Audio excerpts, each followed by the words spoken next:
and I both know that how a person thinks is going to determine almost everything about his or her success. In fact, here's what I say, Doug, to you and to all of my friends. When I teach about success, I think the greatest gap in the world between successful and unsuccessful people is the thinking gap. I think successful people think differently, not better, maybe even not smarter, but differently than unsuccessful people. A lot of people have a lot of information, and the two people can have exactly the same information, but only one or two people out of the thousands of people will become, very successful. And the missing link for that is, guess what? Ask me what? It's what's in here. It's what you say you can do and can't do. It's what you will and will not do. What you can and what you will do is completely different. Would you agree, yes or no? I believe all of you can become financially free. I truly believe that. Do I believe all of you will be millionaires? No. Because it's going to take a certain mindset. And I want to be frank with you. Is that okay? Right? I just want to say it as it is. Can you make 5, 10,000, 100 grand, 200 grand doing what you love to do without having to work that hard? Yeah. You want to build a multi-million pound company or a billion-dollar company? Different story.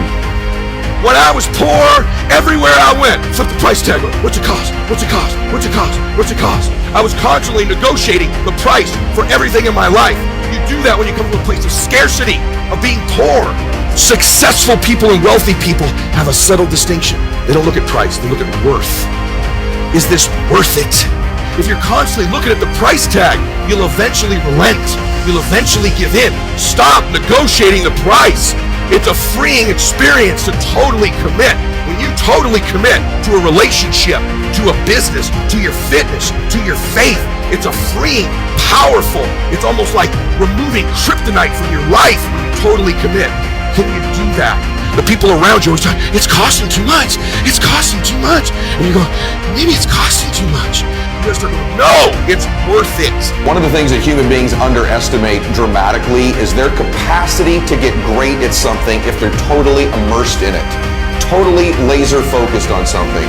But as I've coached the very high-end athletes in my life, the top business people and entertainers, I can tell you that most people underestimate what total obsessive laser focused really is and what it looks like, because you are way more powerful than you know you are if you went crazy, psycho, obsessed, laser focused on anything, even something you're totally ill-prepared for. Humans have an unreal capacity to get great at things, even if they don't have a natural talent for it, if they're immersed in it, and to learn something and acquire a ton of knowledge in a short period of time as well. I've seen a lot of great men, strong men quit. And I'd ask them, how they train. And they say, I swam, I ran, did all these things. And one thing they never talk about is the mental aspect of it. So you put a person who's physically trained in a mentally tough situation and things happen real bad. What that means is, you put a guy in cold water and he's physically trained and he's not mentally trained about all of his insecurities in life and everything else he hasn't dealt with. He's gonna make up a lot of excuses on why he needs to quit something. And he's gonna wonder why, what happened, I trained so hard. I physically trained so hard. But that mental aspect of everything is the most important thing. So don't set your goals and everything without making sure you set your mind right. If you like that video, make sure you click the subscribe button.